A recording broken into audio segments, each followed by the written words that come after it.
Perkenalkan, nama saya Juan Simon Damanik dengan NIM 802019038, akan menjelaskan pengertian dari sistem informasi, lalu hubungan keduanya yaitu sistem informasi. Dilanjutkan dengan contoh penerapan sistem hierarki pada suatu sistem di perusahaan, lalu contoh dari sistem informasi beserta analisa komponennya. Yang pertama adalah pengertian dari sistem itu sendiri, kumpulan elemen yang saling berkaitan dan saling mempengaruhi bersama untuk mencapai tujuan tertentu.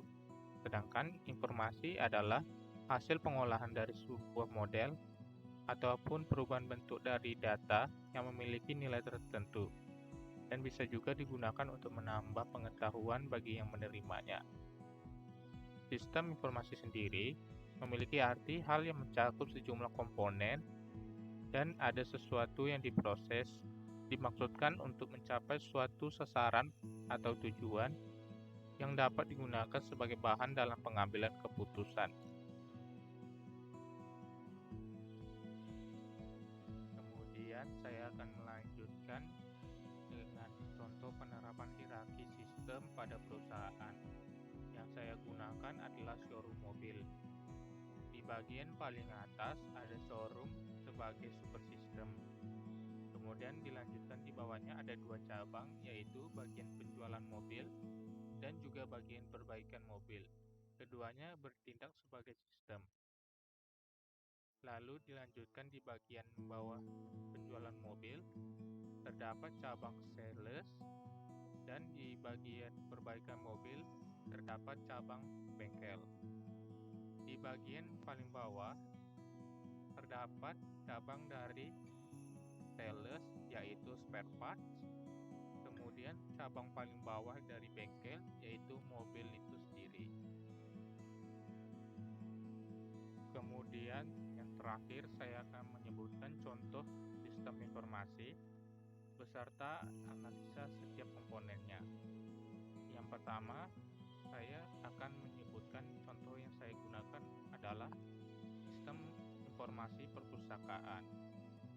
Kemudian analisa saya dari komponen-komponennya adalah yang pertama dari bagian hardware yang menggunakan desktop, laptop, smartphone, dan server.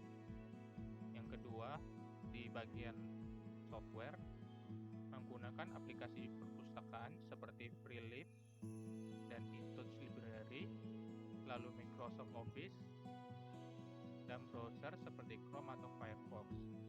Kemudian di bagian database ada MySQL, MongoDB, PostgreSQL, dan lain-lain. Selanjutnya saya akan menjelaskan bagaimana contoh prosedur pada sistem perpustakaan, yaitu pendaftaran kartu anggota perpustakaan. Pertama adalah mengisi formulir pendaftaran anggota yang telah disediakan. Kemudian melengkapi data yang dibutuhkan seperti kartu pelajar, KTP atau kartu tanda mahasiswa, atau juga KTP. Lalu yang ketiga, membayarkan biaya administrasi yang diperlukan sebesar 10.000. Yang keempat, selanjutnya menunggu pembuatan kartu perpustakaan dicetak dalam 1-3 hari. Lalu Anda dapat menerimanya untuk dapat digunakan peminjaman buku. Selanjutnya dari segi network, ada topologi bus, wifi, dan router. Dan yang terakhir adalah pada bagian people, terdapat kepala perpustakaan, petugas bagian pengadaan, petugas bagian pengolahan, petugas bagian layanan, dan anggota perpustakaan itu sendiri yang telah mendaftarkan sebelumnya. Sekian dari saya. Mohon maaf apabila terdapat kekurangan dalam video ini. Sampai jumpa di video selanjutnya.